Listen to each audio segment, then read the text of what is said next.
What's going on, everybody? Welcome back to another episode of the Neighborhood Podcast. I'm your host, Kevin Valentin, along with Kyle Dabrow. Today, we have a special guest, personal friend of mine. He's been featured on my podcast a number of times.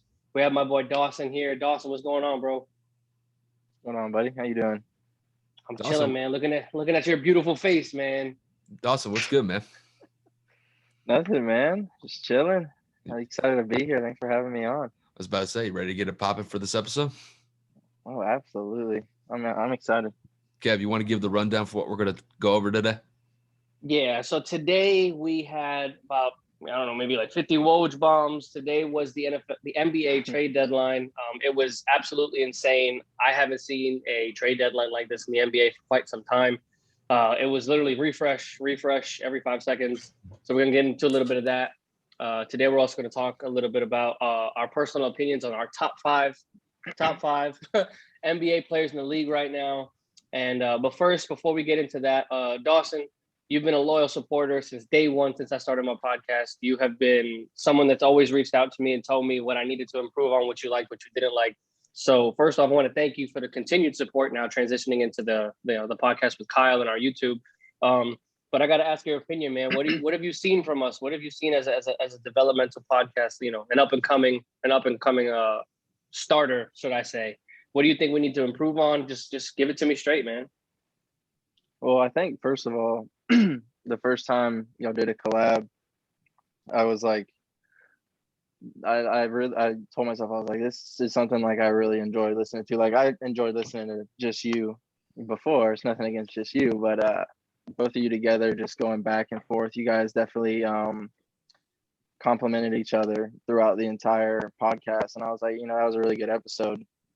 And then throughout the weeks and months, you guys kept doing more and more, and I had a feeling that you guys would or you guys were gonna do somewhat of a collab podcast for good, and then you guys finally announced it officially, and I was like, okay, that's gonna be exciting. And then watching the last let's say like a month or two now, It's about. I feel like you guys have been doing it, like, even if it wasn't official, you guys have been doing it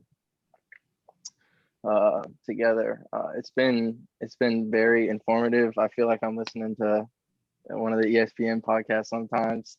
Some of the information you two bring, it's good. You guys have said everything well thought out. You have everything ready to go most of the time, Kev. Most of the time.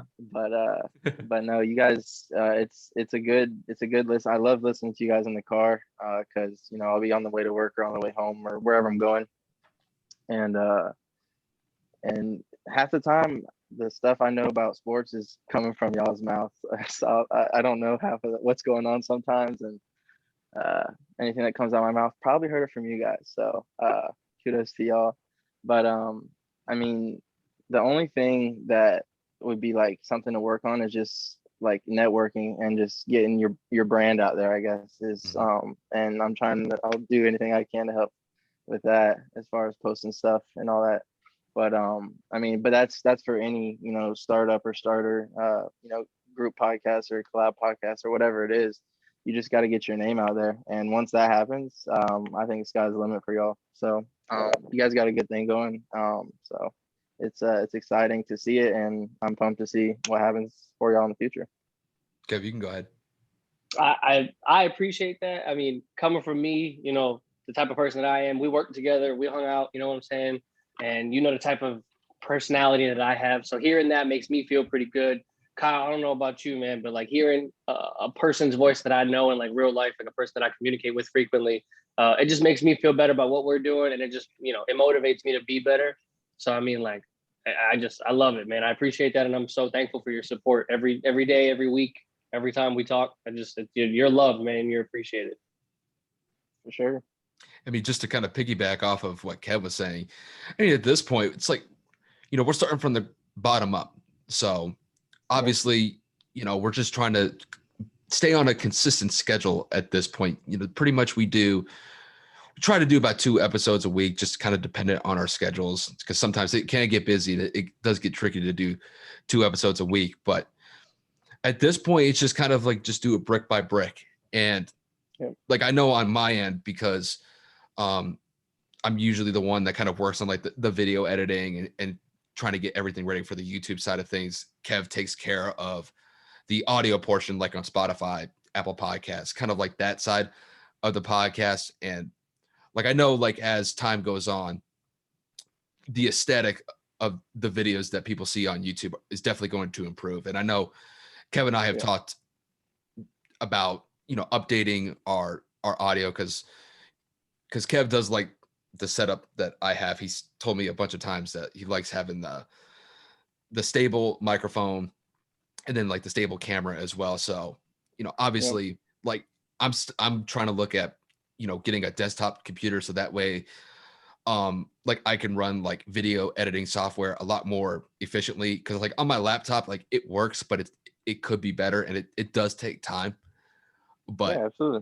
But as time goes on, you guys will definitely see more improvements made to not only just the YouTube side of things with the videos, but with the audio as well. So listen, I'm no audio technician. I'm just kind of learning the ins and outs of it. So we're still kind of adjusting on that, but as time goes on, things will improve, and you guys will definitely see that. Because I was talking to Kev the other day. I'm thinking about getting a webcam that I can just attach to the top of my screen here, and then I could just run the Zoom calls straight from my desktop computer at that point through the webcam, instead of having, like, essentially what I have it for Zoom is I start the call on my laptop, and then I have to invite myself to my phone, and then that way I could send Kev the messages for the links to get on Zoom. So it's kind of like jumping through hoops, but once I get a desktop and once I get a webcam, it'll make things a lot easier. Yeah, for sure. But just to kind of say what Kev said, I appreciate the support, Dawson. I know Kev and I feel the same way about that. And, when it comes to the branding side of things, Kev and I are still working on the logo. I know Kevin's girlfriend is still going through that. And trust me, that takes time. And we're not really in any sort of rush to get that done. But once we kind of get the logo design finalized, then we can really start try to maximize our brand out there. Just right now, it's just like we're kind of like in that stage where it's just like we're trying to figure some small things out. But once we get those things settled, we should be fine. And then hopefully, and that's improving from there. That's one thing you can't rush too, if it's going to be an investment. So I mean, take your time, do what you got to do, get it right, and I'm at least knowing Kevin, I think I've got a good idea of what kind of friend and partner you are. So I think with you two at the helm, nothing but good things are to come. So yeah, the only thing on my end is I hate when I stutter. Or like there's a lot of hey, like, it happens, man. It's just like all day today. So it's just like sometimes I get like mumble mouth and it gets a little bit tricky. So whatever, man. But it's whatever. As time goes on, like Kevin and I will definitely, it'll just get so easy. Like once we just keep doing this repetitively, like second nature. Yeah, it'll be easy. Hey, this shit is to me. This shit is already easy. Like I talk to myself like this anyway. So it's like, why not talk to other people like this? Just put a camera in front of my face. It was a big reason why I started the podcast. You feel me? Like share my knowledge, my opinions, my thoughts with like the world. And if people want to tune in. If you don't, it is what it is. I love doing this. Me and Kyle have been friends.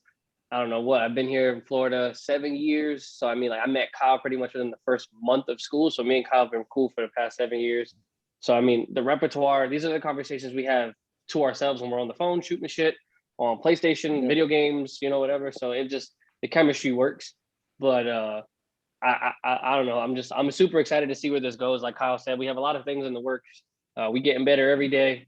It's like practice, man. Like we can't get better without doing more episodes. So all I know is I'm ready to get this one started. And again, just really appreciative of you coming on the show. So I mean, with all that said, let's get right into this. Yo, these Woj bombs are crazy. I know Kyle was working. I was working. Dawson, I don't know what you was doing today, but man, my phone just kept fucking blowing off the hook. So I got to hear y'all's opinion. What the hell went on your minds today when you were seeing these constant updates? Did you think like originally like it was going to be a dead trade deadline? Did you think it was going to be like average? Like Dawson, I'm going to start with you, bro. Like what'd you think about today? I mean, I wasn't expecting this at all. I wasn't expecting it to be too much of anything, but I mean, I only wrote down like 11 or so, and there was probably 5 or 6, maybe even 7 that I didn't even write down. So I mean, they were just dropping like hotcakes today. But I mean, there's some smaller names, but I mean, there was quite a few not big names, but I mean, good pieces that are going to different teams to that are gonna help those teams that they're going to in a pretty big way. I think, at least for those players, I think they're going to better situations, I guess is what I'm trying to say. Yeah, absolutely. Are you kidding me, man? One that comes off the top of the dome, in particular, is the Vucevic trade to go to Chicago. So I mean, Yeah. that's my favorite one. I love Chicago. I love Kobe White going to UNC. I love Zach LaVine. He's one of my favorite players to watch in the league. I love that young core that they have over there in Chi-Town. So I mean, to add a veteran big like Vucevic to go out there and solidify this team, bring a big vet into the house. And they found a way to keep Larry Marketing, even though he was kind of rumored to go around, with trade rumors to be circulated. But other than that, I mean, like, Kyle, what was your big move today? Who did you really see that there was a big spot? I mean, it was Victor Oladipo going to Miami. That was probably the biggest one that I saw. The crazy thing was when I was going through the details of the trade, the Heat only gave up Avery Bradley, Kelly Olynyk, and I think there was a draft pick swap, if I remember correctly. The fact that Houston wasn't able to get Tyler Hero or Duncan Robinson in the trade just goes to show how good of a GM Pat Riley is. So you have to give Pat Riley a lot of credit for being able to facilitate that trade. And look, Victor Oladipo has had some injury issues. He had I believe he tore his quad back when he was with Indiana a couple years ago, and he's still kind of getting into the groove of things after that injury. But he's put up some solid numbers in Houston, despite Houston being an absolute dumpster fire this year. So I think he's going to be a solid pickup for Miami this year. Whether he stays long-term in Miami, we'll see after this season, but they definitely got better with this trade. Kev, what were some names that you saw that popped out to you outside of the Vucevic one where he went to Chicago? Well, obviously the Oladipo trade kind of stuck out to me. The Fournier trade to Boston stuck out. Mm-hmm. The Aaron Gordon trade to Denver. It seemed like Orlando just dumped off all their big contracts to just go in full rebuild mode. Yeah. The speculation of Kyle Lowry throughout the entire week of him being moved and then he ends up not being moved.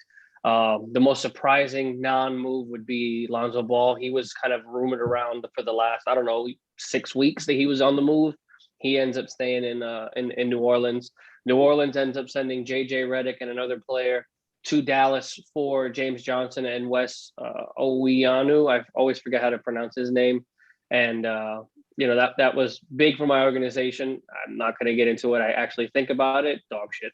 And then I think the final trade that really stuck out to me was the Rondo trade. We were talking about it right before we started recording. I always said Rondo was it wasn't going to work in Atlanta. There was just too many young people on that team. Rondo's at the tail end of his career. There were a lot of guards there. Atlanta was a very big fixer-upper, so to speak, like in terms of realty. But I don't know. I felt that him going back to LA was just a little weird. Obviously, the Lakers didn't have enough cap to go and sign him to the deal that he wanted. So he finesses his way into a contract in Atlanta and then gets traded back to LA. So except it's to the opposite locker room of the Clippers. So Rondo gets what he wanted. He gets to be on another contender once again, just like I said, on the opposite side of the stadium. But I mean, other than that, like Dawson said, there were a lot of little moves, little pieces here and there, little assets. But other than that, those are the trades that stuck out to me, honestly. I know one thing for sure is that freaking Lou Williams is going to be living in Magic City the entire time that he's an Atlanta Hawk. So no mask. He's going to have a freaking throne room going into that place just because he's like treated like a god there. Say King Lou in the building. Bring me my wings. Yep, those lemon pepper wings are going to be gas when he gets there. They're going to be on deck. It's like, bro, if he's on the way, like he's going to call. It's like, y'all better have those wings there by the time I get there. That boy happy. I ain't never seen another player happy to go to a worse team than Luke Williams probably is. He's probably on that plane saying, "Oh, baby, I'm gonna be here every day." You already know. Exactly. You can't go wrong, dude. You can't go wrong with that setup. Dawson, what you got? What's the trade that stuck out to you today, man? What's something that you said like, "Whoa, what the hell?" You know, as much as I hate to be an Orlando Magic fan today, with them jumping everybody off, I don't mind getting Otto Porter and Wendell Carter just to if we're rebuilding. I mean, at least Wendell's somewhat young, and I guess Otto's somewhat young 25, as well. 26, right? Yeah, they're in their mid-20s or somewhere like that. I know Otto might be a little on the older side now. But we got 2 first-round picks out of that. I don't know exactly what spots, but they got a little something for it. I mean, and then the deal with Denver, they got RJ Hampton, Gary Harris, which I think Gary will probably end up starting since we got rid of Fournier as well. So, and then we got another protected 2025 first-round pick. So I guess 3 first-rounders and 4 players. I mean, we lost both trades. I think. I mean, I don't understand why we're rebuilding now. Or why we didn't do this before. I don't see why we ever thought Aaron Gordon and Vucevic were going to be the answer, personally. But I mean, other than those 2 guys, I like Kyle said, the Oladipo trade. I thought it was a weird trade for him getting to Houston in the first place. It's just a weird spot for him. Facts. Even with Harden gone, I was just like, I just don't know how he's gonna fit in with this, ragtag team that they got going on in the Lone Star State. But I'm happy to see him go to Miami. I've liked Vic since he was in Orlando, so I mean, I'm glad to see him go to a decent Eastern Conference team, and they played for a championship last season. So I mean, hopefully good things are to come for them.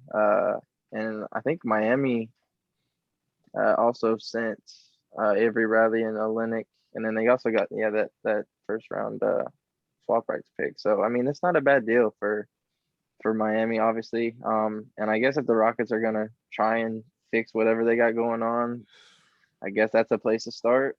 I guess. Man, that's. I mean, it's a big if, I guess you could say. But also, I just want to say that can we talk about the management of the Oklahoma City Thunder? They have 34 draft picks over the next 7 seasons, and they're split down the middle at 17 first rounders and 17 second rounders.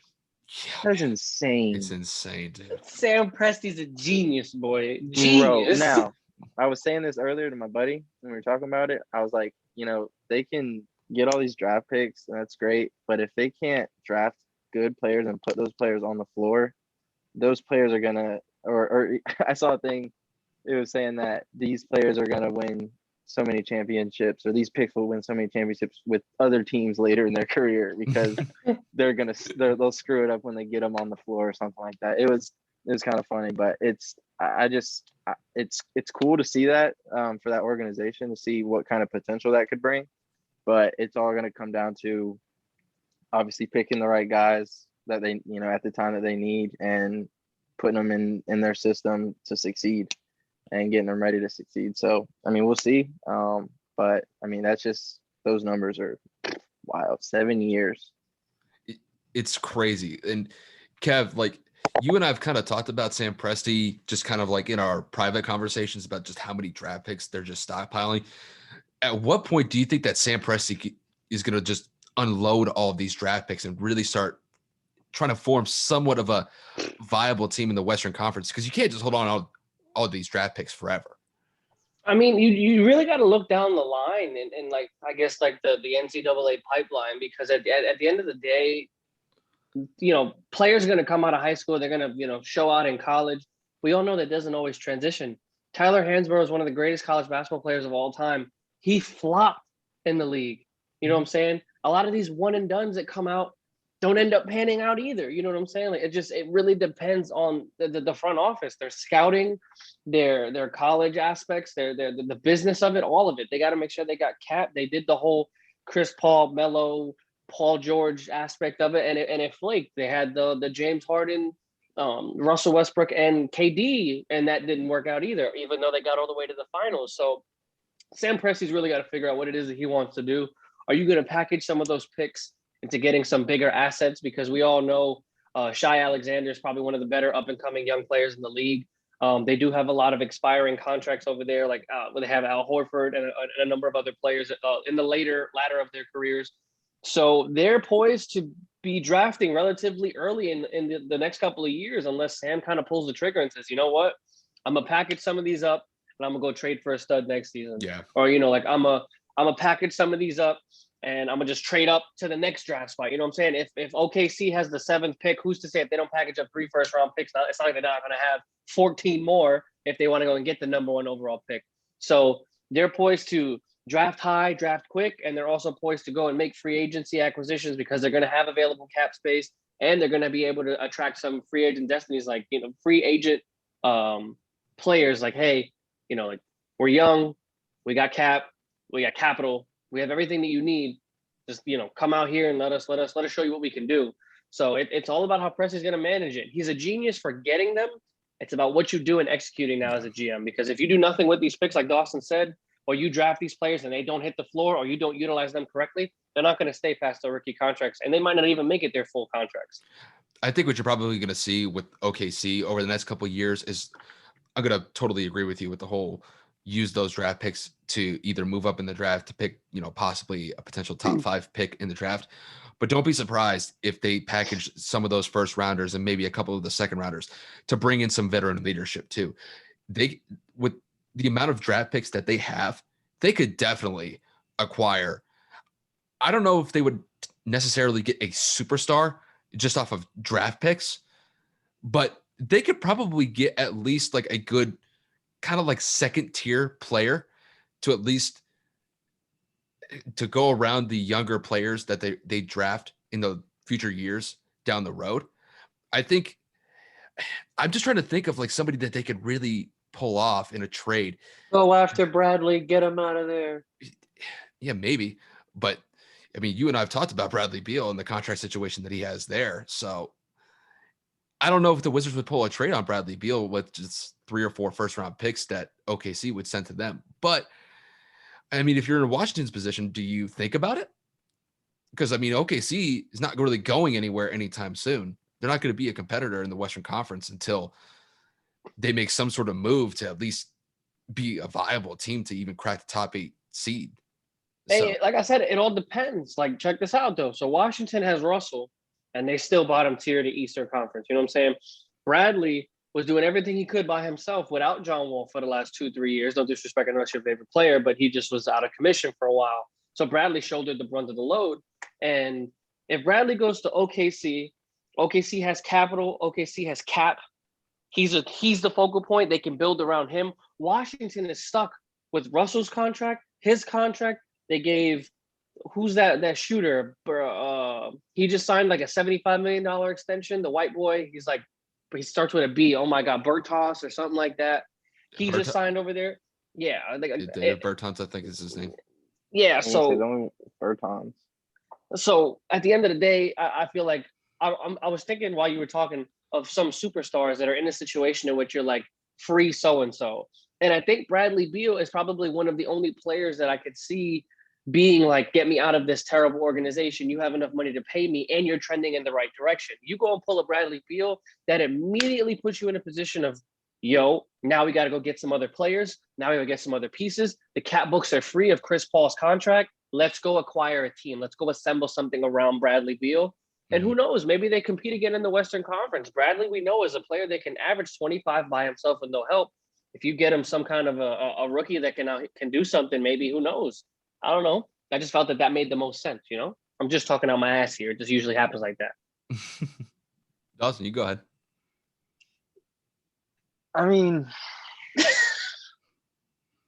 you guys, I'm not gonna lie. I was shaking my head the whole time because I was like, oh, what that's something I was thinking about. So honestly, I got nothing to add. I mean, you guys kind of said literally everything I was thinking, or that I at least that I had typed out. I mean, okay, so then my counterpoint to that, right? So we're talking about Bradley Beal, right? Your favorite player is John Wall. John Wall is another top tier player that is on a shitty team. Yeah. Who's to Yeah. say, oh, KC doesn't bring the band back together? When they played together, they were nice. Why not? They got all the picks. You got the money to pay for them both, and you have plenty more picks to trade up and go get somebody else. Like, this is what I mean. That's true. Presti has options, bro. Like, this man literally could say, Yeah. I'll take you, and then I'll pay you. They can make their own big three out there. Who knows? I mean, you definitely could. And I wouldn't hate to see him go to OKC at all. I mean, Jersey's a fire. they are. I like Houston's now though. I like the blue ones. That's besides the fact. I do, like I said, I do like the Thunder. Just because I think if you're gonna see, the only problem with him is he's at that age now. I think with his injuries, where it's like, if you take this risk, you're either it's the high risk, high reward type deal. Like, you could either take this bet and it could pan out for you with these guys if you go out and get somebody or a couple guys to surround around each other and make a team, or on the opposite side with those injuries and his age, it could be one of the worst things you do. And knowing OKC, I mean, who knows? It's just with John, I loved him in Washington, but I think he should have. I don't think he should have re-signed that first time. I think that was when he could have elevated his game a little bit on a different team. Maybe, I don't know if I'm saying by himself, but I'm saying somewhere where at least they're going past the second round of the playoffs every year. So, not to say that he didn't have good seasons in Washington after that, because I think, was it the season after or 2 seasons after where he hit that game 6 shot versus Celtics or whatever, and that 3-pointer, it was absolutely nuts. Biggest shot of his career. But I mean, yes, I'm not trying to discredit his play after he resigned or anything, but I would have liked to see him go somewhere else and see what he could do. But it's not how the cookie crumbled, as they say. But be shattered we'll in see. that case. Yeah. I just I mean, and he's been playing well, like we were talking about earlier, off that Achilles injury. I mean, he's been playing pretty well. So 360 layup the other day. This shit was fire. John Wall in the 20s again. Shit. That's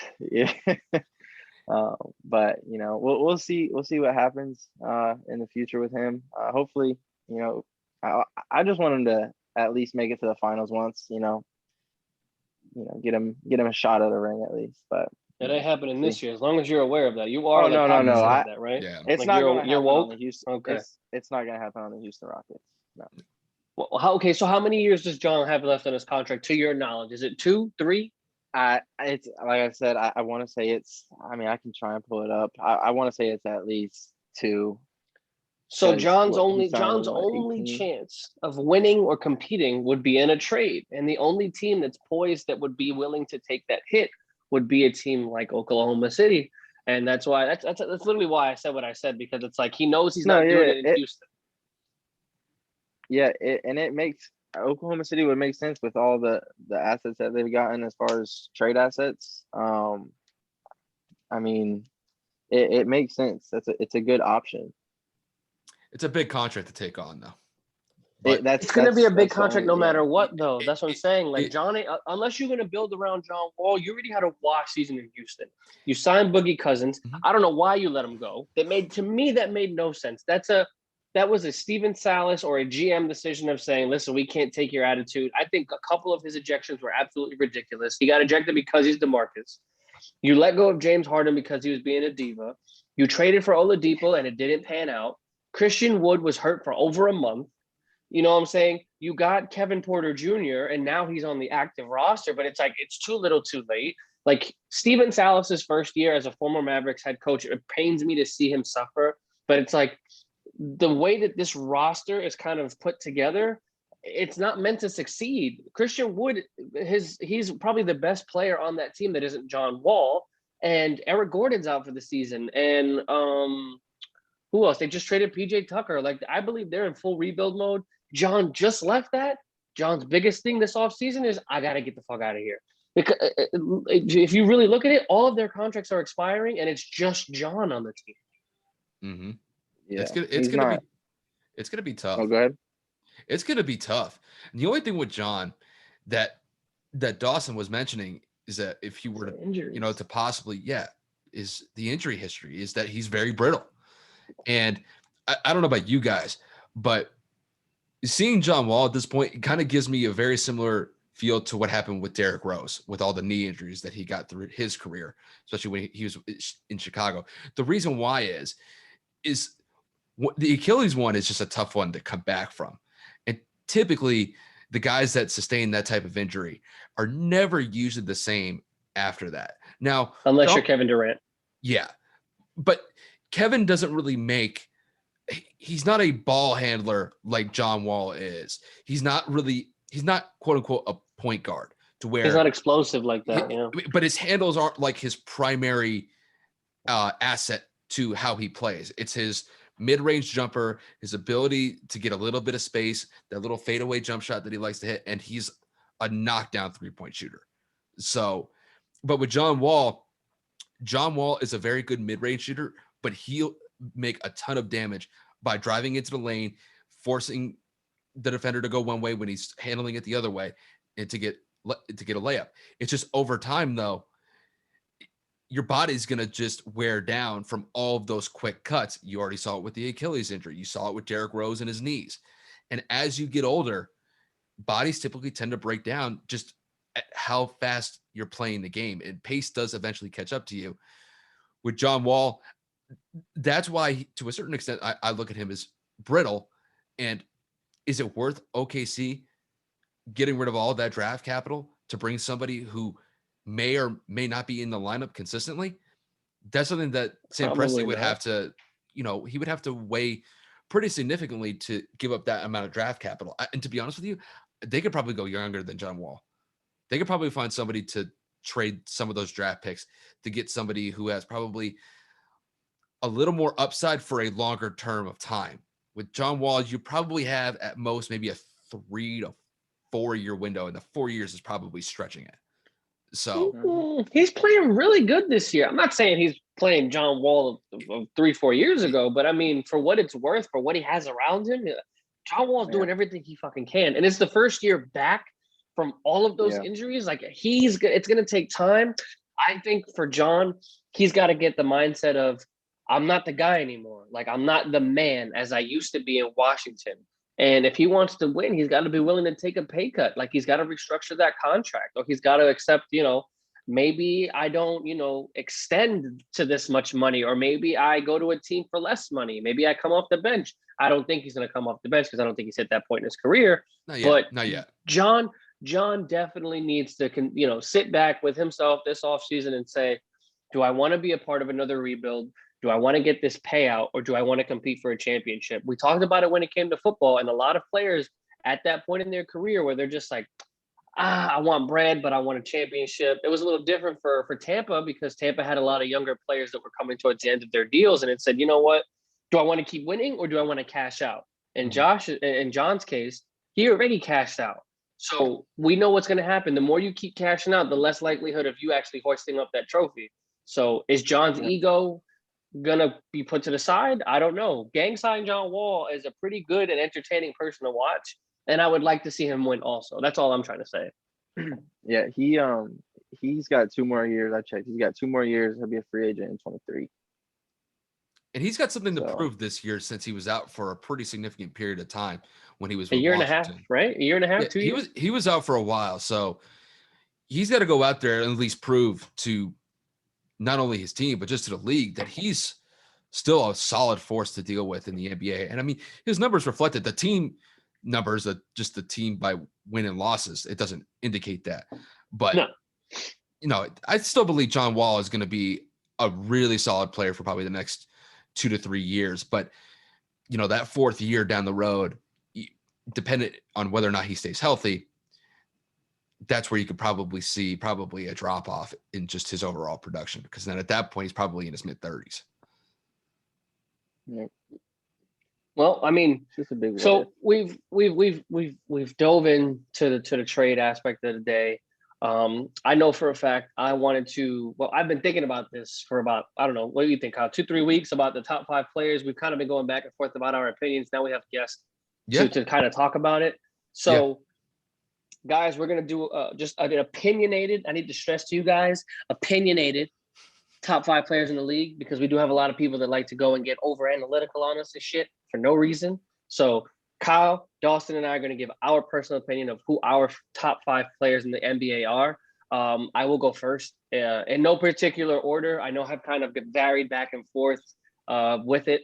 My top 5 players are LeBron James, Kevin Durant, James Harden, Steph Curry, and Damian Lillard. I mean, I want to elaborate on it, but I know that my elaboration is going to take a long time because I don't shut the fuck up. So I'm going to pass it along to you guys. Dawson, you're the guest. What do you got for us, man?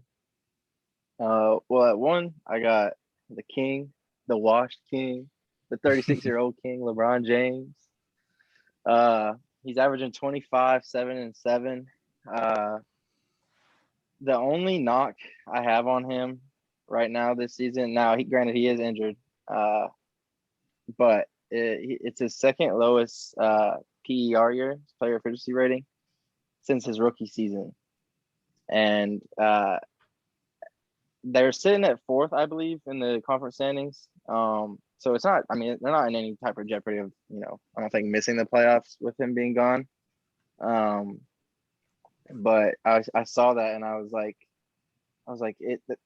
it's not good to see that, but it's also like just shows like how great he's been, almost like in that span of time from his rookie season to, what is he, 36 now? It's insane. So it's like, it's crazy. It's really cool to see, and the numbers that his PER was through those years is pretty high too. So that was cool to see. I put on here under the maybe section I have, it says will the injury stunt the Lakers top seed push for the second half of the season. That's something we're going to find out, obviously, and depending on how long he's out. I know it said indefinitely on the thing I saw. I didn't see a number for how long he was going to be out, but I mean, that's just somebody you don't want anybody else on your teams come playoff time, starting on your court. So I mean, it's LeBron. I mean, he's made the finals every year. He's been healthy since 2011. Led the league in assists last year. I mean, as an old guy, you're witnessing greatness. I used to hate him in Miami, and then I just realized that you got to appreciate what he's done for the game. And it's just something I don't think we'll see for a long time. At least while I'm alive, I don't think I'll see anything like it again. But with that being said, he'd be my number 1. I got James Harden, averaging 25, 11, and 8.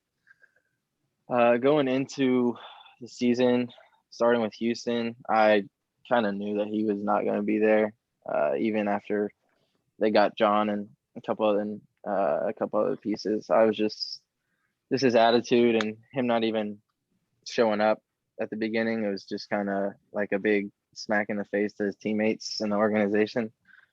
But with him getting traded to the Nets, I was not sure how that was going to go with KD, Kyrie. But I was excited, don't get me wrong, to see those 3 guys play together. And I think we've kind of seen that it's going to work in a sense. When I say in a sense, I mean they got to learn how to play defense. But that offense is scary, man. That's if those guys get cooking, it's going to be a long night for you, especially if you're not making buckets on the other end of the floor. And another thing with that whole situation is, like, even if one of those guys are injured, you more than likely, if the other 2 are healthy, I mean, you still got a solid offense throughout those 4 quarters. You got to play them. So now I wouldn't say they're deep. Now I like Blake Griffin. I like the like seeing him back on a team that's going to play for, a deep playoff run. So I'm excited to see, what he can do at his age. And I think that's really all I had. I mean, he's shooting 46% from the field, 36 from the three. I already said the defense stuff. So then I guess moving on, third would be Luka Doncic, averaging 29, 8, 9, almost damn near a triple double. He's shooting almost 50%. I think it was like 48 or 49% from the field, 36 from the three. I was watching a couple of his highlights from this season, and I just noticed that, and I've noticed it before, but was just impressive. The things I was seeing was the vision he has at such a young age on the offensive side of the ball. I mean, like the no look passes, and sometimes I feel like he's looking down. And even if he is, I feel like he's using his peripheral vision. Yes, he's like looking around. yes. Yeah, and it's cool to see that when they get like a close up shot of him, because you can just see the gears turning in his head. What else? He does a good job of following his shots inside of the 3-point line.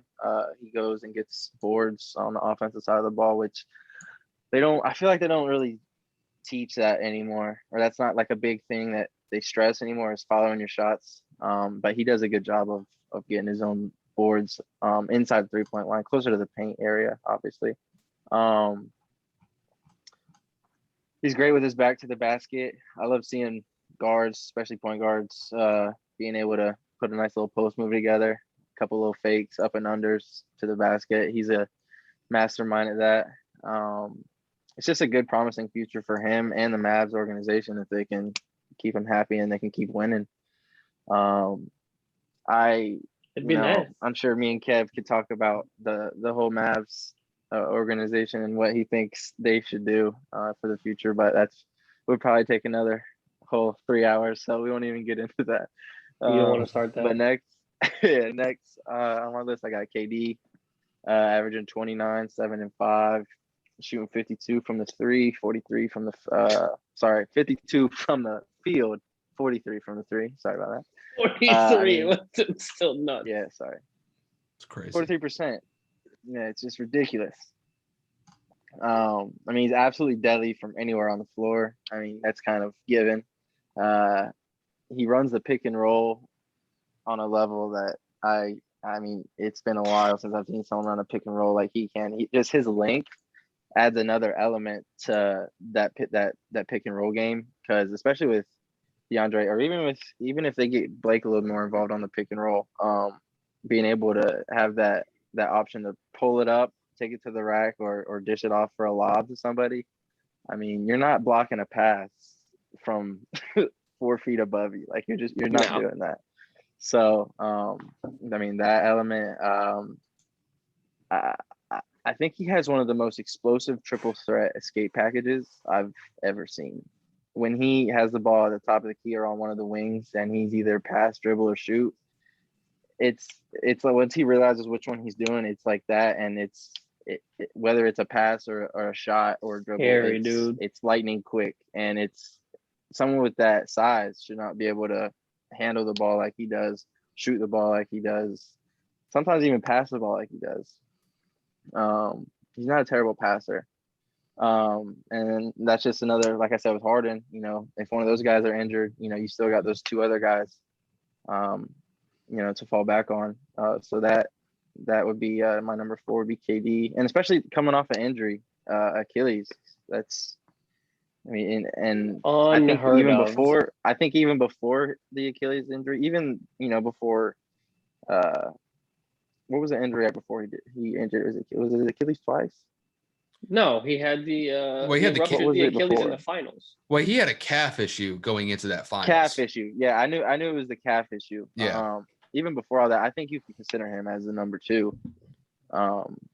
And with his play, I mean, he's looking like he might be able to get back up there. But 5, I got same as you, Kev. I got Lillard, averaging 34 and 7, 30 points, 4 rebounds, 7 assists. Shooting 45% from the field, 37 from the three. I mean, the man's got unlimited range. with the ball in his hands. Dame time, you know what time it is. I think my favorite thing about him is his will to win, and he on the court he'll do whatever it takes to will his team to wins. If he is feeling it that night, he's gonna let you know, hey, give me the rock, I'm gonna shoot it, I'm gonna score the ball, I'm gonna get us back in this game, or I'm gonna keep our lead, whatever the case is. He's gonna do whatever it is for the team that's gonna get them the win, and whether you like it or not, he's gonna get it done. And he's quick, agile. He'll have you stumbling at the top of the key, and the next minute he'll be rising up on your center that you'll see later on TV. He's a fantastic finisher at the rim with or without contact. That's going back to the quick and agile thing I just said. He's one of those swifts up and under, give you the tight deal around the basket. So he's dangerous. Gifted passer. I consider him one of the better ball handlers in the league with his speed. It gets dangerous for some of these defenders when he runs a pick and roll really well too, but he also can just pull up from wherever. So, but I also think him and CJ are one of the most underrated duos. I don't know if that's really a hot take anymore, but I've thought that for a while, at least for the last 2-3 years since they've kind of come into their own in Portland. I'd like to see them do something out there, get another piece, and see what they can do. 'Cause I think they could make a nice little playoff run. I mean, they did last year, kind of. They ran into the Lakers, but it was a good series. I thought so. Yeah, those would be my top 5, right now at least. And I guess for me, I'm gonna do my best to follow that up. All right, let me break it down to how I have it. So, number 1, I agree with both of you guys. I have LeBron James. Number 2, I have KD. Number 3, I have Steph Curry. Number 4, I have James Harden. And number 5, I have Nikola Jokic. So, I'll start with LeBron since he's number 1. LeBron's been probably the best player for over a decade. The man went to pretty much every single finals from beginning of 2010 to pretty much now, outside of maybe 1 or 2 finals. That's it. So he is really the only player of this generation that has owned an extensive period of time where it's a trip to the finals or the season is just an utter failure. So granted, he did have a tough road, especially during some of those Cleveland years where he had to go up against Golden State, but he was a huge factor in getting one of those championships when they came back from 3-1 in the 2016 finals. And probably in his NBA career, that's probably his single most important achievement to him. I don't think he cares about the MVPs. I don't think he cares about any of the Offensive Player of the Year awards, scoring titles. I think that one championship meant the world to him. And without that, I think his career, in his eyes, would probably be a disappointment just because he wasn't able to bring that one championship home for Cleveland. But he was able to. Now he's continuing his level of dominance into the 2020s, which is just insane for somebody who's 36 years old. And you look at this year in particular, he's averaging 25 points a game. He's been hurt dealing with that high ankle sprain that he suffered last week. And look at the result that it has had on the Lakers. The Lakers are probably going to lose probably 80% of the games that they play in when LeBron's not on the court, just because the impact that he brings to that team, and not only just the Lakers, just every team that he's been on, there's nowhere where they can replicate that type of production from anybody else on the court outside of when he's on the court. So I've never seen in this generation somebody that important to their team outside of LeBron James. And this year in particular, it's proving itself again. So I'll move on to number 2 with Kevin Durant. With Kevin Durant, he is probably one of the most just consistent best players in the league for probably the last decade. If you take LeBron out of the league, just for the sake of the argument, Kevin Durant would probably be the best player since 2012 when he was back on OKC, when they were able to get to the finals where they ended up playing Miami and LeBron and D Wade. it's just, I've said it time and time again. His jumper is the silkiest shot I've ever seen. And it's just, I don't care if he's shooting it from 30 feet, 35 feet, hell, even 40 feet. I don't even think it's a bad shot. If he's double covered and he's able to get just the tiniest bit of separation, I don't think it's a bad shot just because his jump shot is that pure. And mind you, he's not like the greatest ball handler. His ball handling skills probably aren't his primary asset to his game. But the fact that he could separate at ease, could get to the lane, could kick it out if need be, he's just greatness personified. Kind of similar to LeBron. It's just LeBron's had that level of dominance to the game of basketball for the last decade. So that's why I got KD in second. You take LeBron out of the argument, yeah, KD would probably be the best player in the league. It doesn't matter which team he's been on, whether it's on OKC, Golden State, and now Brooklyn. He's just been cooking wherever he goes. He could average 30 in his sleep like it's nothing. So like Stephen A. Smith says all the time. Yeah, it's crazy. He's one of the greatest shooters I've ever seen. So I'll transition to my number 3 pick. It's Steph Curry. Steph Curry is probably the one player that has had the biggest impact to the league in the last 25 years outside of Michael Jordan. His ability to knock down 3-point shots like nothing and make it clockwork. That's the biggest impact to the game that he's brought. And mind you, they had a great run from 2014 to the last year that they had KD, which I believe was 2019.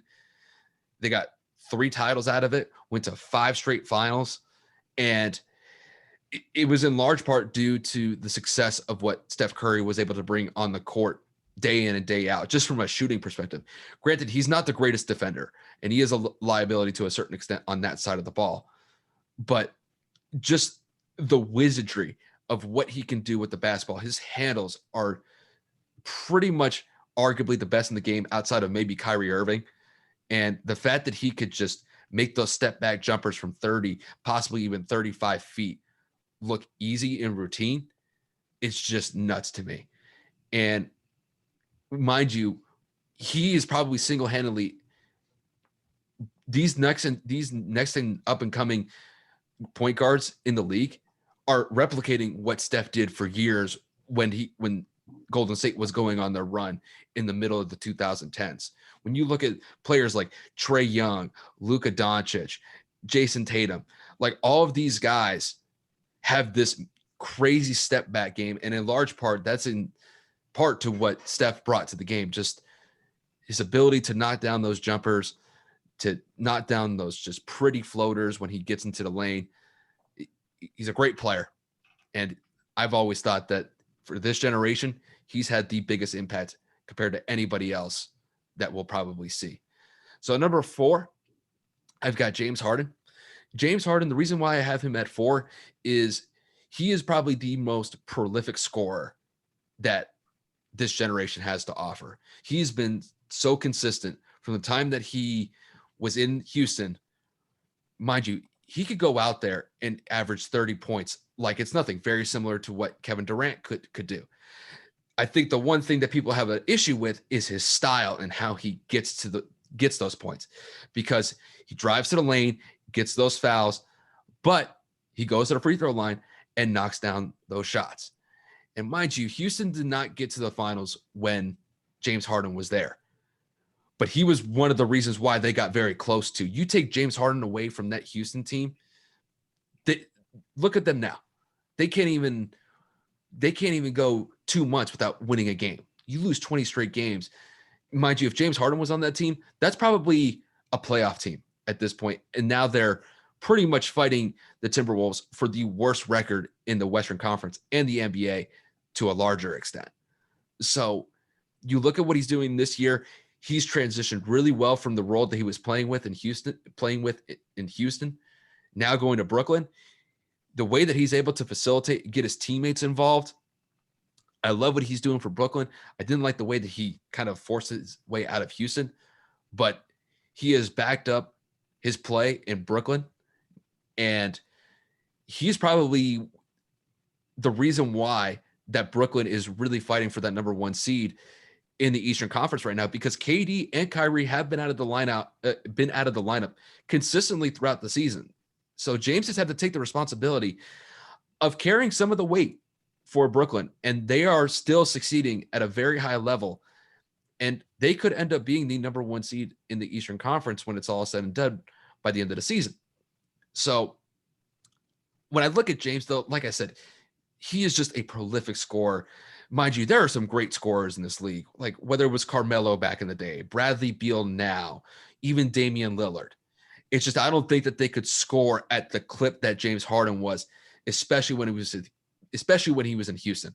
He had a green light to go out and shoot the ball all day, and he scored at will. So I got to give him credit for that. He may not be the most efficient player, but his ability to score and the ways that he does it, I got to give respect to that. So I have him at number 4. And at number 5, this is probably going to be, I would say, probably the most controversial one, just because I have a big man here. But I got Nikola Jokic. The reason why I have Nikola Jokic is because I truly believe that Nikola Jokic should be the poster boy of what centers in the league are going to be for the next 10 to 15 years. There was a stretch of time where it seemed like the 5 spot on NBA teams seemed obsolete because they were pretty much beholden to dominating down low and getting rebounds. Now you're seeing the evolution of the 5 spot, and Nikola Jokic is really the one leading the way.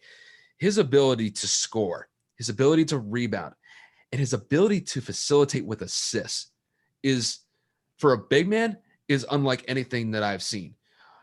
His offensive skills is the reason why Denver is a playoff team, because when you look at what's happened with Denver this year, they've had a lot of COVID issues. They've had some injuries that they've had to deal with. And Jokic is just going out there and balling on a consistent level. I remember I was watching one of these games just a couple of days ago where they had a stat of all the categories that Nikola Jokic was leading the way in. It was, I mean, you want to talk about points, you want to talk about rebounds, assists, PER, plus minus. Granted, there were probably 5 or 6 more categories that he was leading in just for Denver. Like, the impact of him to the team that Denver has is undeniable. And he to me is the guy that is leading the way for centers and their ability to be a consistent jump shooter, not only just from the mid-range, but from the 3-point as well. He's averaging over 40% behind the 3 line this year, which is nuts for a big man. Granted, he's not taking probably the volume of shots to somebody like Steph Curry, Trae Young, Kevin Durant. But the fact that you're getting that level of production from the 5 spot on your team behind the 3-point line, that is just crazy to me. And it is kind of emblematic of the transition that you've seen from players like Dwight Howard, where they were great down low, but they can't really shoot a mid-range jump shot or even a 3-point shot. Nikola Jokic is really the antithesis of somebody like Dwight Howard, where his versatility is unmatched at that position.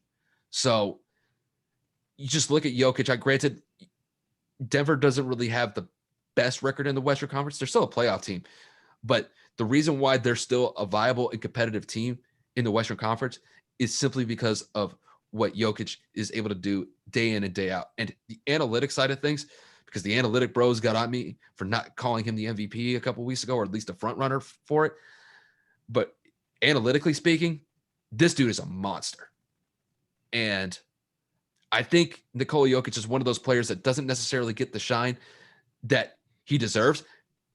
I do agree with you guys with Damian Lillard. He's another player that I think is a great player, but doesn't necessarily get the MVP nods that he should, because he's on a team like Portland, and Portland isn't really a team in the top 2 or top 3 in the Western Conference. I think the same goes with Nikola Jokic. I just think that what Nikola Jokic does has a bigger impact than somebody like Damian Lillard. It's very small, though. They're very close, but I got Nikola. So, but those are my top 5. All right. So obviously I went first, so I'm going to finally get into mine. I'll be quick since a lot of mine are similar to yours. Obviously LeBron James, number 1, been doing it since he came into the league up until this point, 36 years old. Arguably, I know Kyle already put this video out a couple of months ago, if not almost a year ago already. that Braun versus MJ debate. Like I said, arguably the greatest player of all time, LeBron James, has been doing it at a consistent pace, at a clip in which we've never seen before. Probably one of the most electrifying players, game-changing players we have ever seen and ever watched in our lifetime, aside from like Kobe Bryant. And for those of you that are a little bit older than Kyle and I, Michael Jordan, you would have seen the tail end of Michael. It's just, I hated him for so long. Obviously, I had my own personal reasons to not liking him as an individual and on the court, but to watch him do this, I mean, like day in and day out, game and game, postseason after postseason, finals after finals, like watching that stretch of Braun in the finals against Golden State. Yes, he only won one of them, but his averages in that finals were damn near triple doubles. And I mean, like fractions away from triple doubles, with over 30 something points per game in that whole series. So, I mean, LeBron James, by far, even at 36, is still the greatest player in this league right now. Number 2, Kevin Durant. I've loved Kevin since he came out of Texas in 07. What was it, 07, 08, something like that, him and Greg Oden? Yeah, somewhere around there. So, I mean, just watching somebody at 6'11", 7 feet with sneakers, whatever it is you want to call them, whatever measurement you want to take on the day, to be able to pull up, be as explosive, and like Kyle said, off the dribble, actually use some of his handles at that point, pull up wherever you have to. I know a lot of times after games, he said he emulated Dirk Nowitzki because he saw a big be able to shoot at a consistent clip like Dirk Nowitzki did in his career. But Kevin, obviously being more athletic, more agile, he just took that whole persona of big men can't shoot. And at 6'11", he played the 3 for the majority of his career, and he lit it up. And like Kyle said, if LeBron wasn't in the league, Kevin would have been doing it for quite some time already. Him coming off of an Achilles injury to still basically be the exact same type of player that he has been his entire career at 32? Kevin's also in his 30s. So he's just cooking at a clip. Like Dawson said, 52% from the field, 43% from the three-point line. Granted, he's been a close contact exposure due to COVID about 2 or 3 times already. He's now battling a hamstring injury. But I mean, Kevin Durant himself as a player can literally take, I can't believe, almost 2 years off and still cook the way he's been cooking. So he has to stay at number 2 for me because of just how dominant and how consistent he's been. And despite this injury, he's still doing what he's got to do. At number 3, James Harden. Like Kyle said, since the transition over to Brooklyn, I hated how he kind of handled that whole situation of being traded out of Houston. I thought he was a diva for it. I will disagree with Kyle to the point of him saying he's the greatest scorer we've ever seen. He can kiss my ass. I didn't say that. You said he was one of the greatest scorers we've ever seen of this generation. Yeah, as I said, we this generation. Yeah, he is. We didn't watch Michael. We were too young. We saw Kobe. We didn't see people that were electrified. We didn't see Wilt averaging 39. You know what I'm saying? Like I'm saying in general.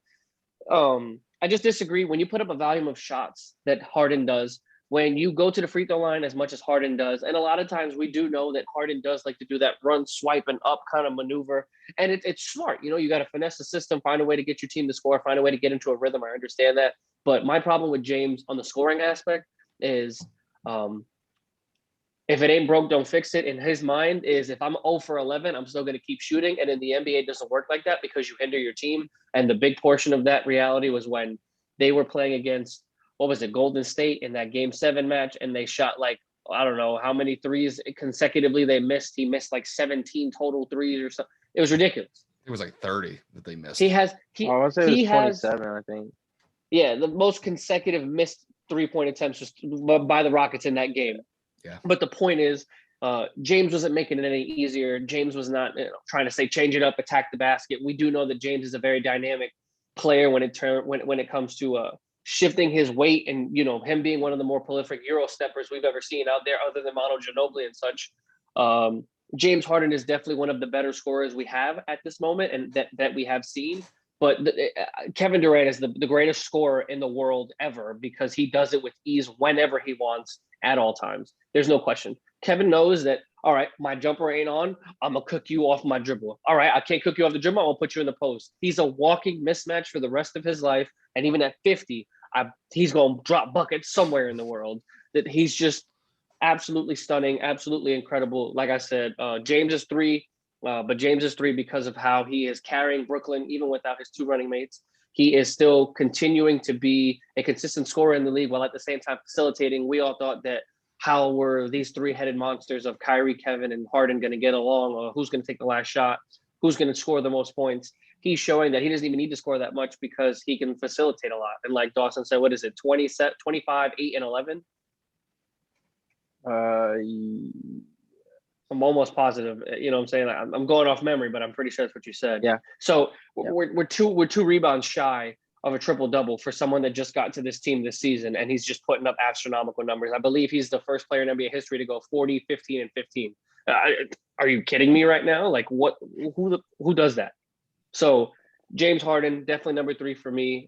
Number 4, I have to put Wardell Curry, because this man has shown after he broke his hand, that team went from probably one of the greatest dynasties that this generation has seen, arguably one of the greatest dynasties that the NBA has ever seen, to picking second overall in the draft. I mean, if that's not an absolute plummet, I don't know what is. It's not a step down or 2 steps. They went from the best to the worst real quick. And Steph this season, with pretty much that same roster, aside from the acquisition or the drafting of James Wiseman and the bringing on of Kelly Oubre, has been pretty much poop without Steph.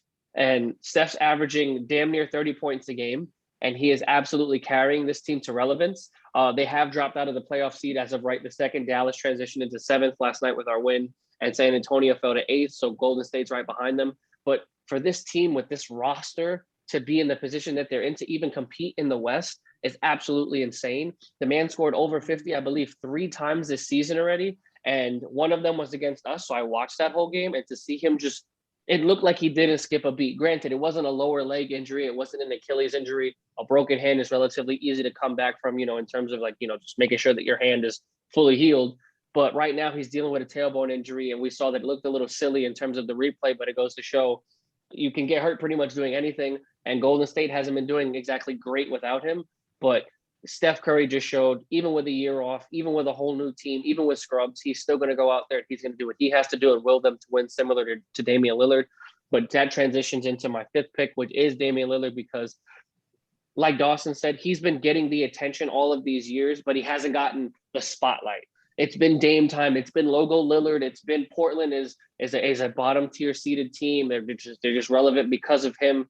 Him and CJ McCollum, like Dawson also said, are probably one of the better tandems in the league. They're just a walking mismatch on defense because they're undersized.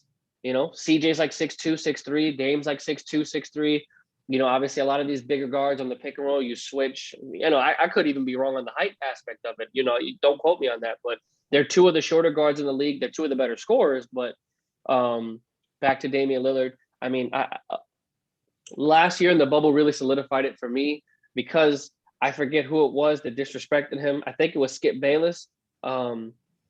He said something off to Dame, and Dame snapped. And it was, of course, for whatever reason, when people piss players off, it has to fucking be against the Mavericks. I don't know what it is, but it's always like you say some stupid ass shit, and then it turns into, the Mavs got blown up by 50 by somebody. And what did Dame do? He dropped like 53 points, and he solidified Portland going into the postseason with the 8th seed.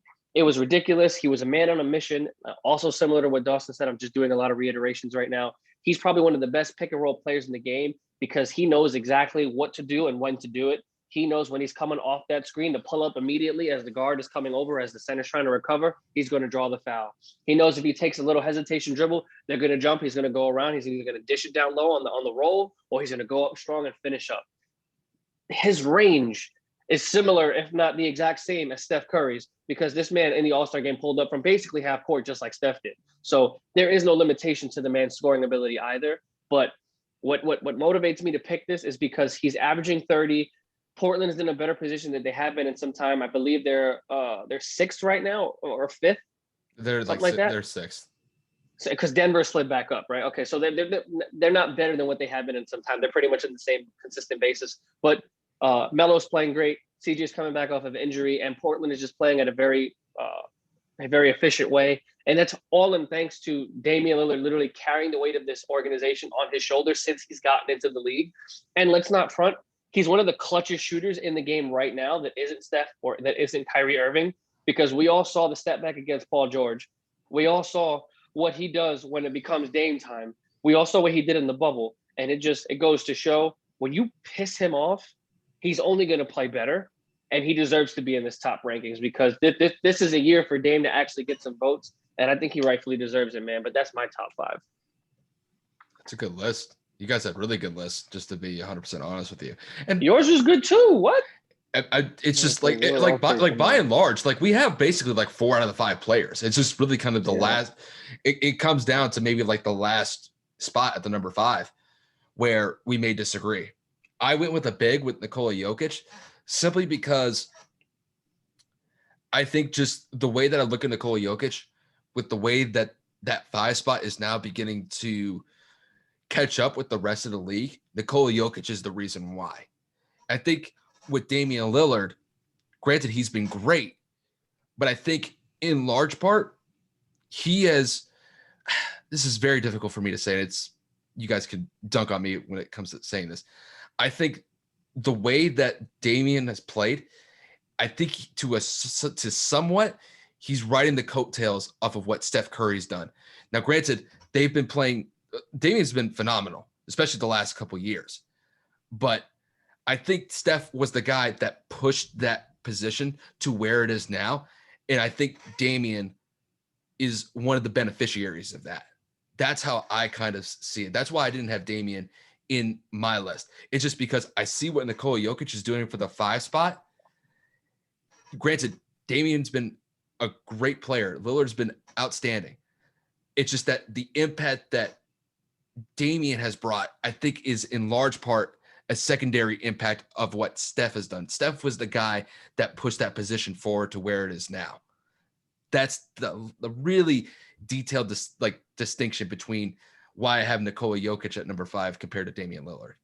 Well, we would all know Steph changed the sport of basketball forever. Oh, yeah, for sure. I mean, you're seeing kids from as young as middle school to AAU to high school. The biggest thing now is to hit a 3 and turn around and walk away and you're cool as shit, or to pull away from 30 rather than go after a layup on a mismatch. It's he in a lot of people's minds. Actually, my friends are on their way here. If Ricky would have been here, to Ricky, Steph ruined the game of basketball. And in part, I do partially agree with him because, like I just said, you're encouraging people to just shoot. Basketball is so much more than jump shots. There are just some people like myself that can't fucking shoot. That doesn't mean I'm going to pull up 15 times because Steph's doing it, but kids are seeing it. Kids are seeing other players like Lillard doing it and players like Kevin Durant and James Harden, and they're saying, oh, volume shooters, that's the way to get better. I just got to get a jump shot. And to an extent, yes, it is a very good craft to have. It's a good arsenal in your utility belt to have, be able to shoot the basketball consistently. But at the pace that these players are at this point in the game that are doing it, when Steph started to change that and he became the 3-point specialist, is going to shatter Ray Allen's record really soon. But it's the point of Steph changed the whole aspect of the game. And in large, Golden State is why the 5 spot has kind of phased its way out, because they were kind of the one of the first organizations to start running that small ball death lineup with Draymond at 6'8" at the 5. And everyone's kind of eliminated that aspect. Everyone wants that two-way big, or that big that can stretch the floor, or that big that can guard like Bam Adebayo, so to speak, and still play defense at the rim. So, I mean, Steph Curry is literally, if you put Steph on on a map, the things that have trickled off or put him at the top of the tree, the things that have resulted because of his play are incredible. And he's one of the most impactful players in sports because he legitimately changed how basketball is nowadays. And it's just insane. There's very few people that have ever been able to do that, and he's one of them. Oh, yeah. I mean, well, other than that, in terms of NBA news, that's about everything that we have for you guys. Dawson, I wanted to put you on the spot really quick. I know we haven't spoken in a while, but baseball season is here. I see the Cubby symbol behind you. I know you guys won the World Series in 2016, ending that 109-year drought. But I did, however, I got to chop you up real quick. I did see one of your younger players get arrested for 21 keys of meth in his duffel bag. So what in the fuck is going on in Chi-Town, man? What y'all doing over there, bro? I saw the report. I didn't even click it because I was just like, you got to be kidding me. So I'll have to dive into that one later tonight. But I did see that report, but I don't know too much about it. I just know it was a lot of drugs. So probably nothing good coming So towards him. fucking It wait, sucks. boy, he's going to jail. Yeah, he might be going away for a little while. I will say, as far as the whole team, I guess, I like the Jock Peterson signing. I think I was talking to my buddy, who is a Yankees fan. He was telling me that he sent me a post that I have right here on Instagram. So in an 8-game stretch, he was hitting 529, 5 homers, 9 RBIs, and had a 2.071 OPS. And I sent back to him. I was like, "Yeah, I was considering getting his jersey, but I'm thinking I might now." And he was just saying how um he kind of feels like it's a good fit in Chicago for him because in LA he wasn't really playing full seasons. He was more of like a utility type of player in certain situations. So and I agreed with him on that. And I just think with him being on this roster, if he's going to be starting every game, I think it'll allow him to obviously get into the flow of things there in Chicago, and obviously develop those relationships with those players that he's going to be alongside. And I just think if he can get settled in and get comfortable, night in and night out, I think he'll have a decent season. I mean, if he can hit home runs like he was in LA, then I mean, we won't have nothing to complain about. So He got the smallest field in baseball, so I mean, him being a lefty going to that field, it's not going to be that uncommon. Yeah, and then as far as like our pitching goes, like we offloaded a good amount of our pitching options. I mean, with you going, you Darvish, San Diego.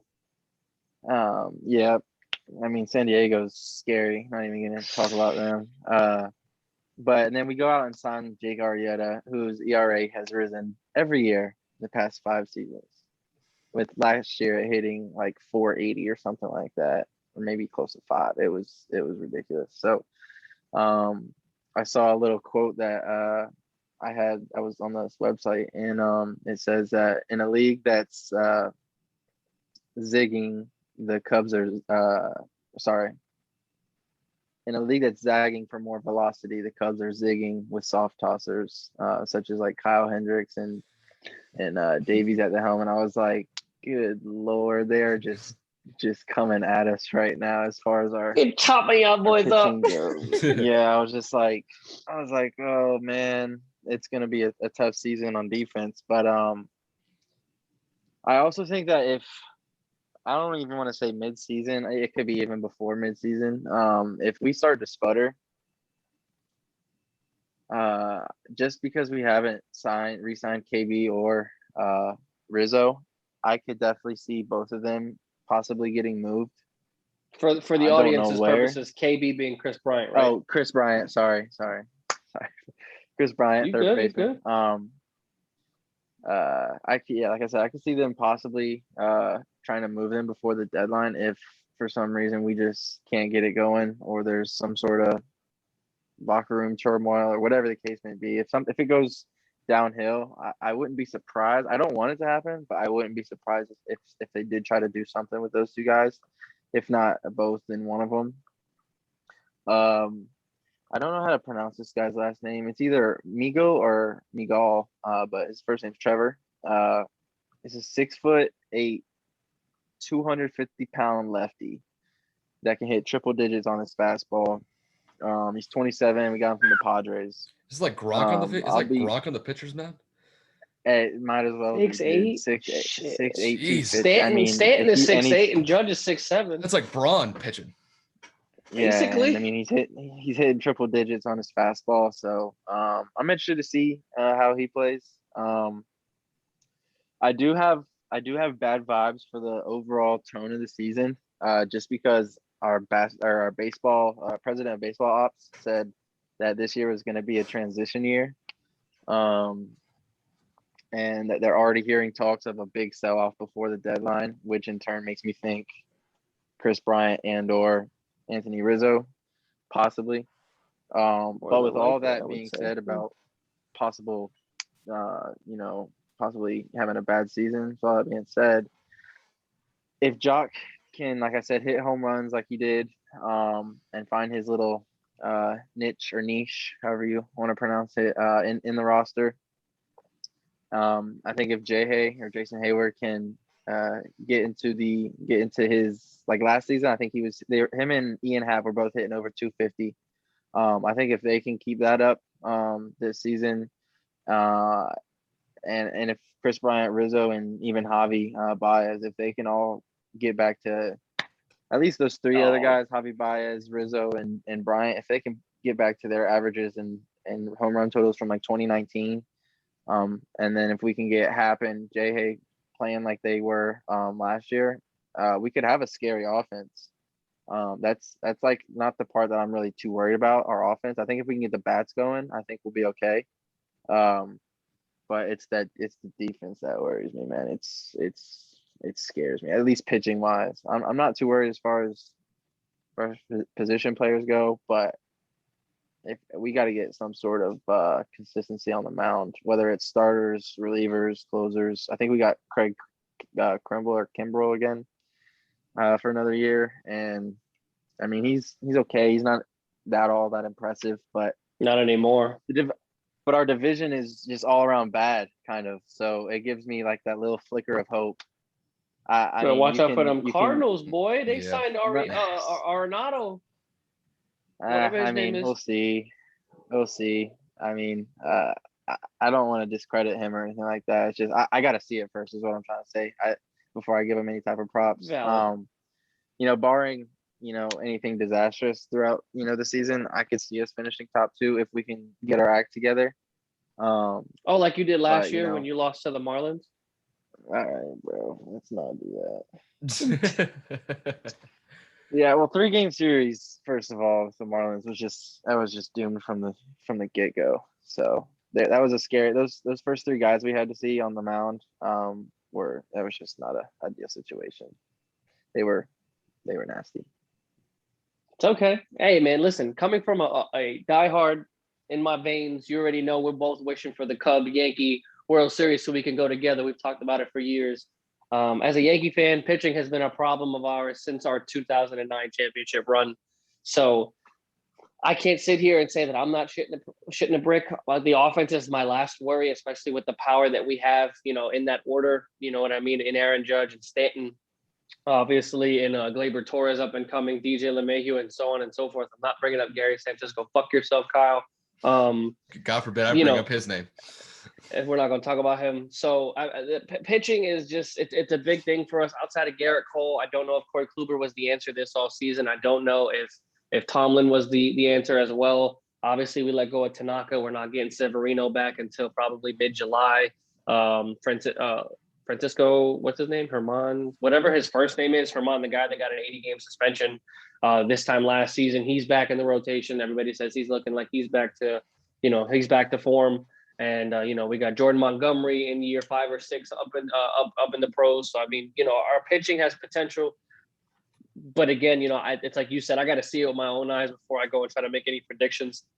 The bullpen, Zach Britton's out. Obviously, Aroldis Chapman is leading the way in the back half of it, but we did go and get Sean O'Day, a sidearm pitcher from Baltimore, who has great off speed. So I am excited, to say the least, to see how the bullpen kind of pans out. But again, if our starters are shit from the get and we can't even get 4 or 5 innings out of it, we're going to burn out our bullpen like we did 2 years ago. So, I mean, we'll just have to see what happens on our aspect of it. I mean, baseball as a whole, I'm just excited that opening day is like 6 days away.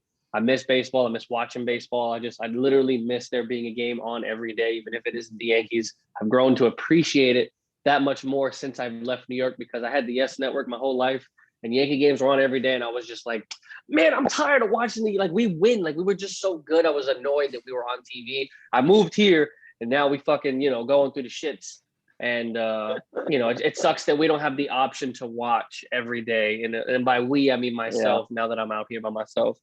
But I'm just hyped that baseball is here, man. I really can't wait. And I think if I were to give my preseason prediction, for a champion. I think it's going to be the Dodgers because they went and got Trevor Bauer and they retained that pretty much that entire roster other than Peterson.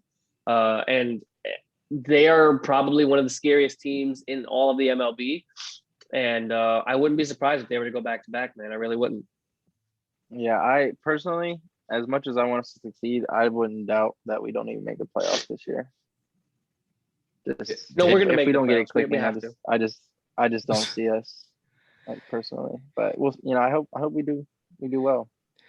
Kev, if the Yankees don't make the World Series, not the World Series, if they don't make the playoffs this year, man, I'm going to give you nothing but grief for the rest. That's fine. When it gets to September or October, and they're not making the playoffs, I'm just they have me on speed dial. They have me on speed dial. They don't want to hear my mouth. I'm just gonna let people know, if the Yankees don't make the playoffs this year, Kevin's Twitter is gonna light up the Yankees organization unlike anything that you guys have ever seen.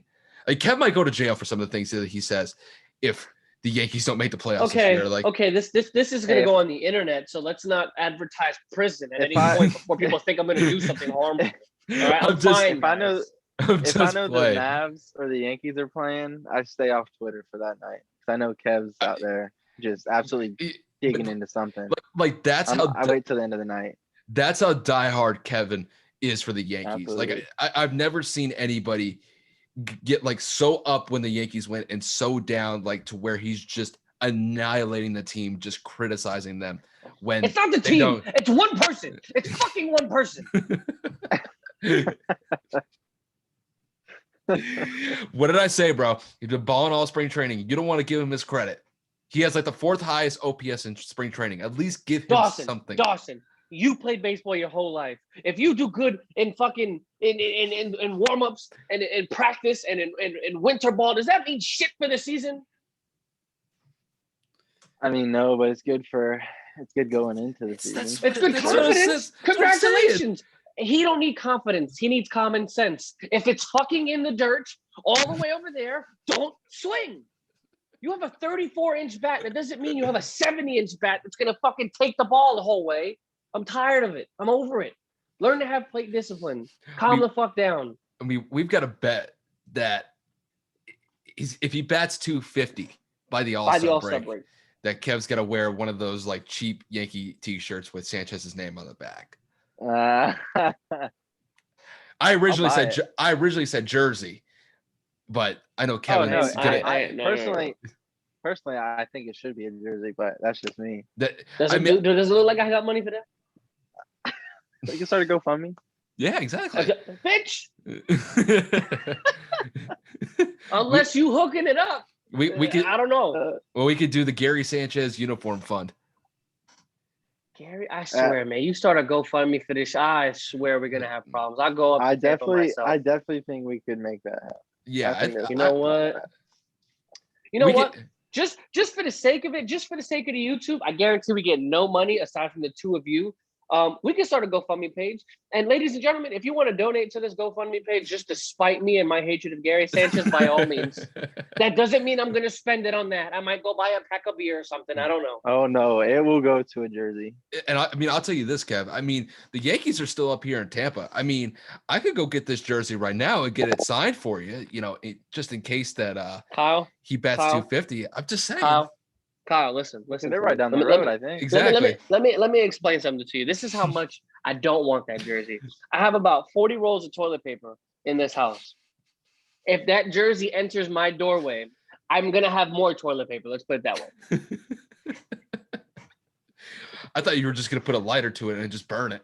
Yeah. No, see. No. See, I'm still Hispanic. I gotta be useful. That's wasted money. If I could wipe my ass or use it as a rag, that's fine. It works for me. It may not be the softest, but it won't go to waste. I mean, it's still pinstripes, bro. You got to respect the jersey. No, I don't respect him. Respect the stripes, man. Respect the stripes. Hey, you got your own shit to worry about over there in Chicago. Well, let me worry about my shitty catcher. Like, literally, like, this is this season for baseball is just kind of like my year to kind of like get back into the sport of baseball, just because I've largely paid attention more to basketball, the NFL, and now UFC. UFC is like one of the sports that I actually genuinely enjoy. So this is kind of like my season to kind of get back into the swing of things, no pun intended, for baseball. And the second reason why is just to dunk on Kevin about Gary Sanchez the entire year. That's all I'm going to do. I'm going to devote this season to just. That's fine. Listen, when we get to the latter part of the year, when it's like people are competing for seeding and division and Gary Sanchez shits the bed, bro, you going to block me. I shit you not, you're going to block me, bro. I'm going to blow you up on every platform because this man has a tendency to be really good when it has no fucking matter in the season or in the game. Like, we're down 9-0 and he hits a fucking 478-foot moonshot and he walks around the bases like he just won the game. I'm like, bro, it's bottom 9 and we have 1 run. If you don't hurry to fuck up for the next batter to go up, I'm going to smack the shit out of you. You know who's starting day 1 catcher for the Yankees? Man, I'm telling you, Boone did that as a fucking political shit because that don't make no sense. That's for Gary's mental because it's been Kyle Hashigoka for the last 8 games. There's no reason why you put Gary behind the mound. You got to go with veteran leadership, bro. Kyle's been in the Yankee organization for like 8 years. He's been on the Yankees longer than Gary. It is what it is, bro. Shut the fuck up. You don't know nothing. You still owe me a case. We'll see what happens with the Russell Wilson thing, man. Because apparently, I think Pat McAfee said somebody in the Seahawks or Bears organization that said, we're not giving up on Russell or whatever. That's just you saving face for the fact that you're probably going to be down 2 cases because Russell started day 1. Oh, hey. If they don't sign no help, this man Russell going to start, but he's not going to make it out of that damn game. Let me tell you something.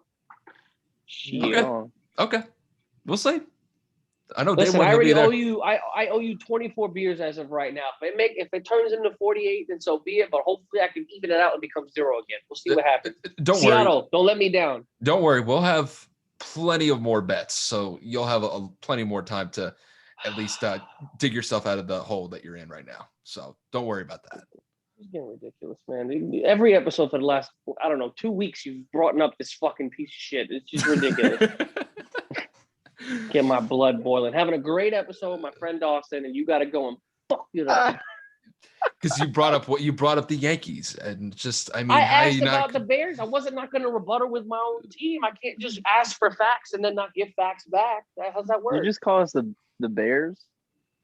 The Cubs, the same. It's an animal, right? Same thing. It's in the bear family. I guess.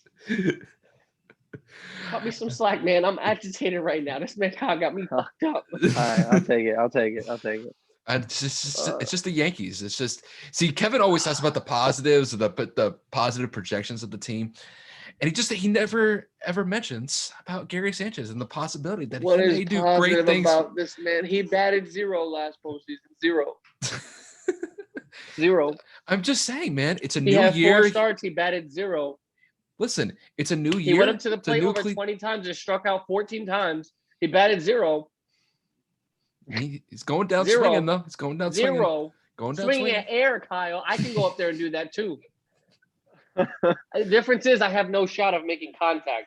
Listen, Gary, if he waits, he can actually hit the ball because we know he has power and we know he can put the ball in play better than I can. But, I can swing at hot garbage and know that I'm not going to hit it too, but I'm going to walk off the plate being upset. He walks off the plate saying, I'll get it next time. No, you won't. It's going to be worse next time. Listen, the motto that I'm going to put for Gary Sanchez this year is just simple. It's simple as this. New year, new me. All right, guys. That's the end of the episode. We're going to wrap it up here.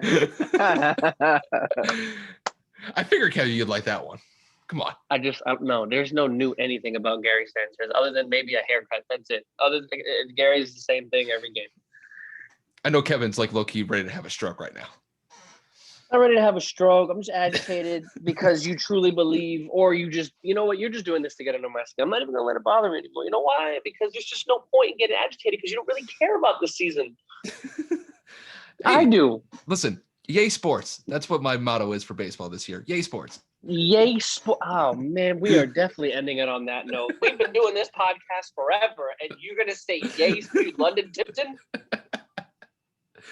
I'm just saying, I'm going into this year with baseball with just no expectations whatsoever. But I know one thing. I'm going to be having Gary Sanchez on my back the entire season just because someone's going to be there for him. Keep him there. As long as he's not playing at 7 o'clock on damn opening day, you can be at your house all you want. Are you going to turn the TV off whenever he goes to bat? I don't have to turn the TV off. I don't have to watch it. I already know it's out. Unless we're fucking down 100. It's just, God, man, there's no player in my mind that I've hated or disliked so much on any team I've ever had, other than the one person Kyle named the other day, which was Mike Vanderjet, the former kicker of the Colts before Vinatieri got there.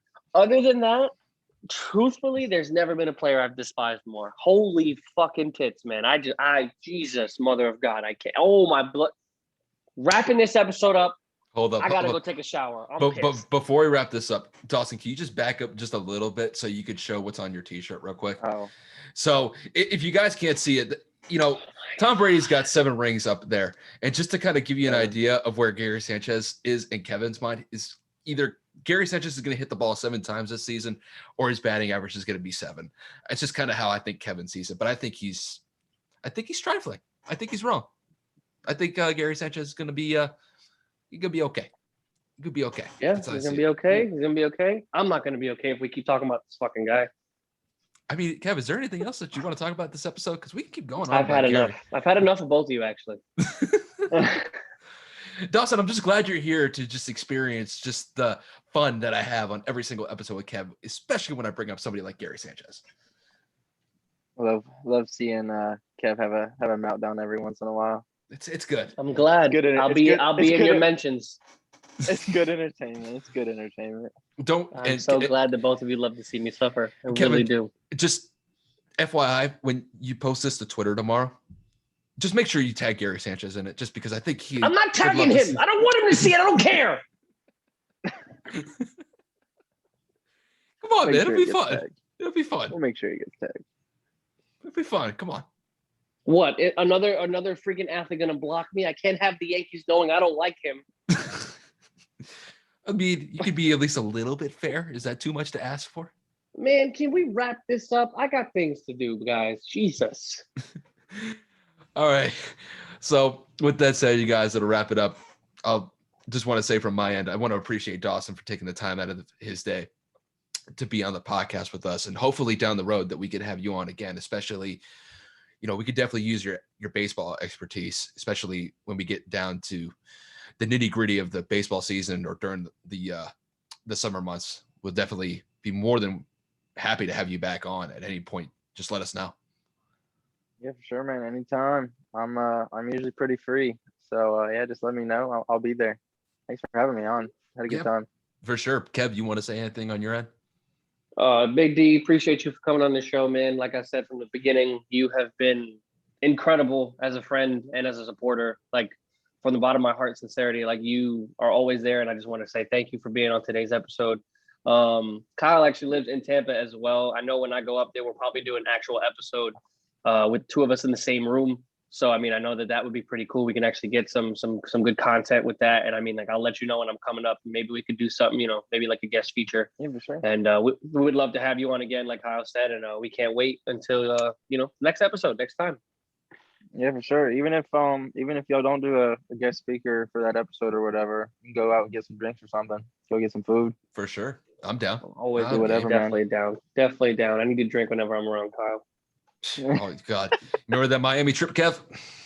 We don't talk about that on air. That was a fun trip. We don't talk about that on air. At least I was sober enough to at least experience it all. We don't talk about that on air. Damn it, Kyle, pick up the hit. Drop it. So with that said, you guys, just thank you guys for tuning in. Just thank you for the support wherever we can get it.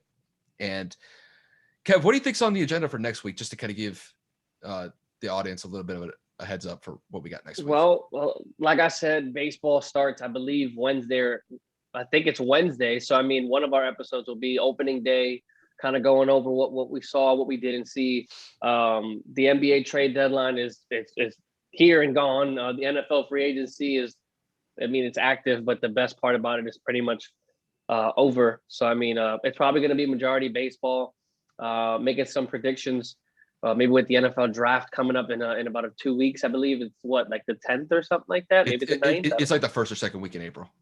So we could talk about, there's no combine this year. So we could just talk about some, maybe our first round picks, our top 5, top 10 picks projected. We'll probably have a little bit more research in there a little bit in about a week, but we look forward to having any and all content going forward. So we'll have something for you guys come next week for sure. For sure. With that said, you guys, once again, thank you guys for tuning in, and we will see you guys later next week. See you guys next time.